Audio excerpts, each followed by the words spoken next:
अच्छा, बिहार के बड़ा चेहरा जीतन राम मांझी जी का अभी बयान आ रहा है कि आरक्षण खत्म होना चाहिए, जबकि आरक्षण का लाभ वही ले रहे हैं। अभी भी गया सीट से आरक्षित सीट है और उस सीट से चुन करके वो लोकसभा में गए हैं और अभी केंद्र में मंत्री भी है।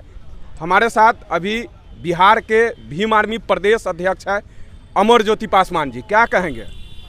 जीतन राम मांझी जी को आरक्षण छोड़ना चाहिए। उनसे समर्थ बिहार में कोई मुसहर भुइयाँ नहीं है।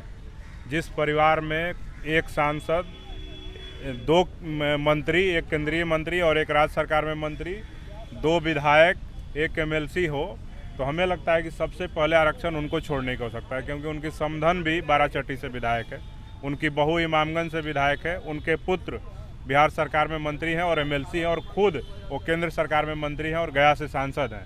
तो मुझे लगता है कि सबसे पहले जीतन राम मांझी जी को सबसे पहले आरक्षण छोड़ना चाहिए और उनको अगली बार जब चुनाव हो, इस साल ही बिहार का विधानसभा चुनाव हो, तो उनको अपनी बहू को गया शहर से चुनाव लड़ाना चाहिए, अपनी समधन को बगल में शेरघाटी है वहाँ से लड़ाना चाहिए, और खुद ही जब वो लोकसभा का चुनाव अगली बार होगा 2029 में, तो जीतन राम मांझी जी को भी बोध गया के बदले औरंगाबाद से लड़ना चाहिए। तब मुझे लगेगा कि सच में यहाँ के जो समृद्ध दलित हैं वो आरक्षण छोड़ने को लेकर के कार्य करेंगे। हमको तो नहीं लगता है कि जीतन राम मांझी जी से ज़्यादा समृद्ध बिहार में दूसरा कोई मुसहर भुइयाँ समाज का लोग होगा। तो सबसे पहले जीतन राम मांझी जी आरक्षण छोड़े, फिर दूसरों को ज्ञान देने का काम करें।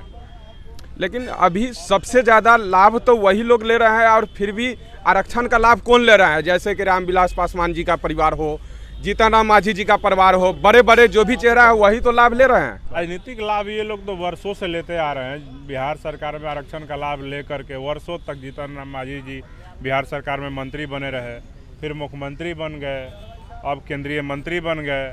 तो ये आरक्षण का लगातार लाभ जीतन राम मांझी जी ले रहे हैं, सरदार रामविलास पासवान जी के परिवार के लोग ले रहे हैं। मेरा सवाल है, रामविलास पासवान जी के परिवार में उनके तीनों भाई सांसद हो जाते हैं, मंत्री हो जाते हैं, उनके पुत्र सांसद हो जाते हैं, उनके भतीजे सांसद हो जाते हैं।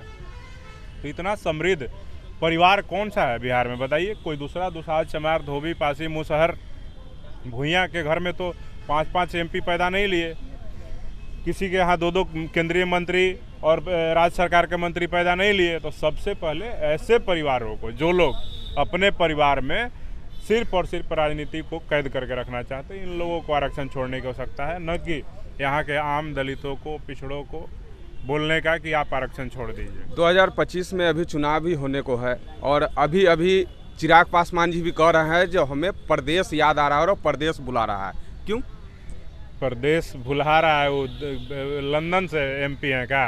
11 साल से लंदन से MP हैं कि बिहार से MP हैं? तो 11 साल में तो जब उनको बिहार नहीं याद आया, तो अभी जब 25 में फिर चुनाव होने वाला तो बिहार याद आ रहा है। ये पैतरेबाजी किसी और को समझाइएगा। चिराग पासवान जी, हम लोग बड़ा आदर करते हैं, आप बड़े भाई के समान हैं और बहुत अच्छा एक्टिंग भी करते हैं। हम लोग आपका मूवी देखे थे, उसमें 2-4 गाना भी बहुत अच्छा खूब वायरल हुआ था। आपका एक्टिंग भी हम लोग देखे थे। तो जितना बढ़िया एक्टिंग करते हैं वो एक्टिंग तक ठीक है। क्या लग रहा है, जब मूवी फ्लॉप हुआ इनका राजनीति भी फ्लॉप होगा? राजनीति इनका भाजपा फ्लॉप कराएगा, ये दूसरा कोई नहीं कराएगा। इनका राजनीति भाजपा फ्लॉप कराएगा। आप देखिए, समय है, देखते रहिए। भाजपा ने जिसके साथ गठबंधन किया उसको ही कमज़ोर किया है और उसको ही बर्बाद भी किया है। पूरे देश में उदाहरण पड़ा हुआ है, आप उठा करके देख लीजिए। जम्मू कश्मीर से लेकर बिहार तक, और उत्तर प्रदेश हो या फिर झारखंड हो, कोई भी राज्य हो, जिसके साथ भाजपा गठबंधन में गई क्षेत्रीय दल के साथ, उसको बर्बाद करके छोड़ी है। तो अभी थोड़ा बहुत इनमें तड़क भड़क बचा हुआ है, इसलिए भाजपा इनको आगे कर रही है। और बिहार में अभी तक RSS ने अपना मुख्यमंत्री नहीं बना पाया, भाजपा अपना मुख्यमंत्री नहीं बना पाई है। इसलिए भाजपा भी चाह रही है कि इन लोगों के द्वारा पैतरेबाजी करवा करके बिहार में इस बार अपना मुख्यमंत्री बनाना।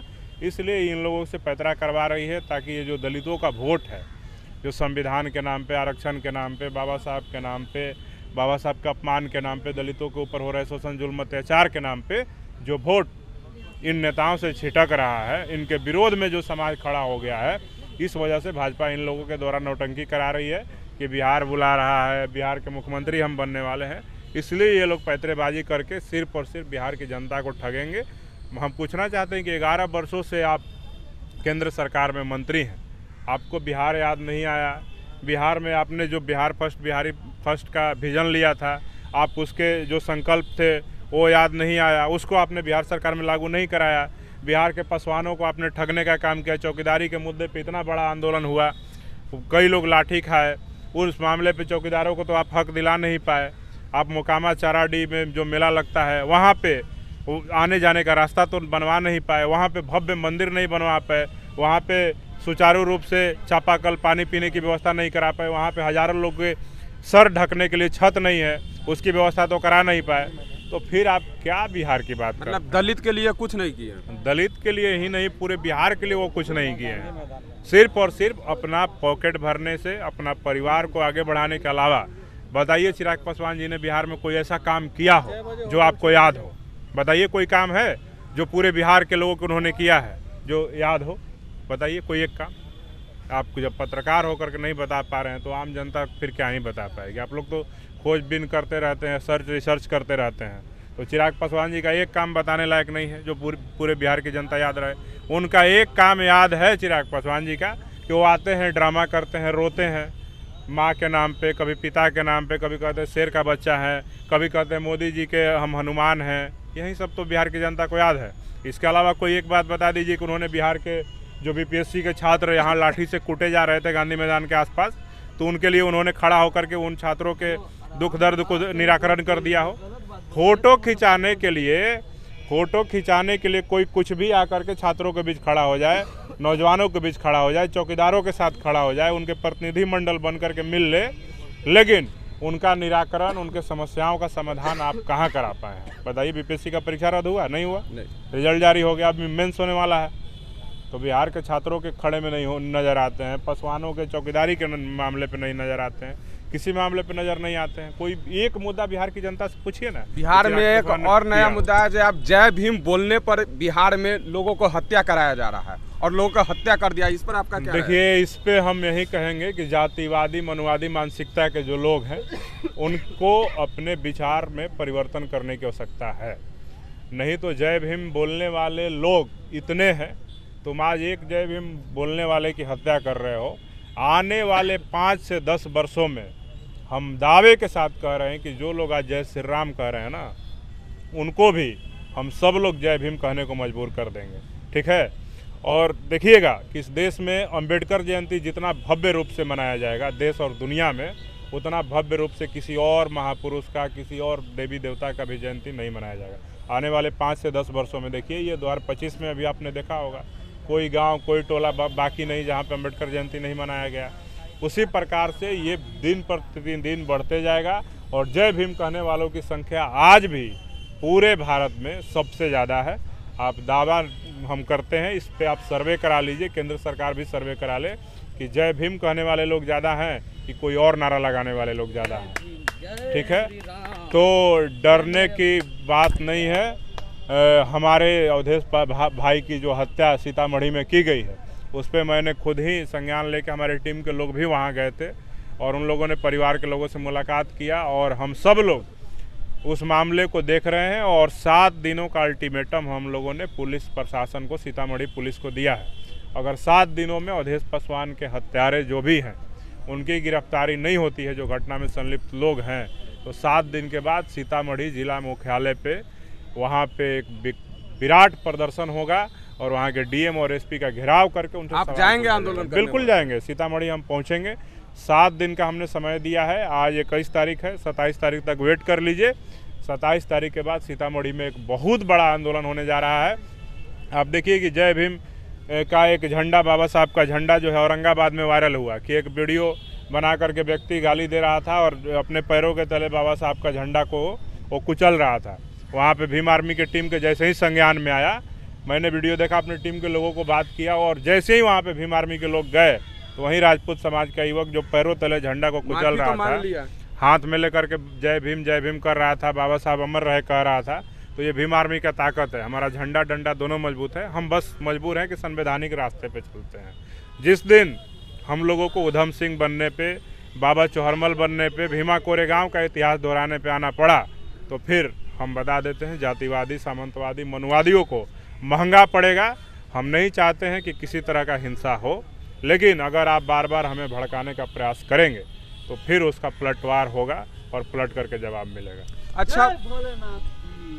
अच्छा, बाबा साहब के मूर्तियों से इतना क्यों नफरत है? जो औरंगाबाद में अभी हाल फिलहाल में 15 तारीख के एक न्यूज वायरल हो रहा है और देखे हैं न्यूज में जो सच्चाई है, बाबा साहब के उंगलियां तोड़ दिया हुआ है, चश्मा तोड़ दिया हुआ है। क्यों इतना उनके मतलब स्टैचू से नफरत है? देखिए, बाबा साहब डॉक्टर अंबेडकर एक विचार हैं, वो खुद भी कहते थे कि मुझे पूजने की आवश्यकता नहीं है, मैं मूर्तियों में नहीं हूँ, मुझे पढ़ने की आवश्यकता है। तो बाबा साहब की तस्वीरें देख करके लोग जग न जाएं, लोग पढ़ने न लगे, इसलिए जो जातिवादी मानसिकता के लोग हैं उनकी मूर्तियों को अक्सर तोड़ते हैं। लेकिन आप बताइए ना, बाबा साहब की मूर्तियों को इतना तोड़ा जाता है, लेकिन आप बताइए कि बाबा साहब का विचार कमज़ोर हुआ? जो भाजपा, जो आरएसएस बाबा साहब का नाम नहीं लेता था, आज से 2014 के पहले मैं किसी भाजपा मुख्यालय पर अम्बेडकर जयंती मनाते हुए मैंने नहीं देखा। लेकिन आप देखिए कि बाबा साहब का विचार इतना प्रासंगिक हो गया और उनके मानने वाले लोगों ने इतना उनके विचार को लेकर के विचार विमर्श किया, चर्चा किया कि आज भाजपा और आरएसएस जैसे लोग और जो जातिवादी मानसिकता के लोग अम्बेडकर का नाम नहीं लेना चाहते थे, वो लोग भी आज जय भीम कहते हैं और अम्बेडकर जयंती पर उनके सामने सर झुकाने का काम करते हैं। तो ये ताकत बाबा साहब डॉक्टर अम्बेडकर का है और उनकी मूर्ति को तोड़ करके उनके विचारों को कोई नहीं तोड़ सकता है, ना उनको मार सकता है। बाबा साहब अम्बेडकर जिंदा थे और हमेशा जिंदा रहेंगे, और जब तक उनके मानने वाले लोग हैं उनके कथन में कोई परिवर्तन नहीं कर सकता है और ना उनके संविधान को कोई आंख दिखा करके उस पर आंच लाने का काम कर सकता है। चलिए, धन्यवाद। अभी हमारे साथ थे भीम आर्मी के बिहार भीम आर्मी प्रदेश अध्यक्ष, जो कि अपना प्रतिक्रिया दिए हैं, और आप अपना प्रतिक्रिया अपने कमेंट बॉक्स में दें। धन्यवाद।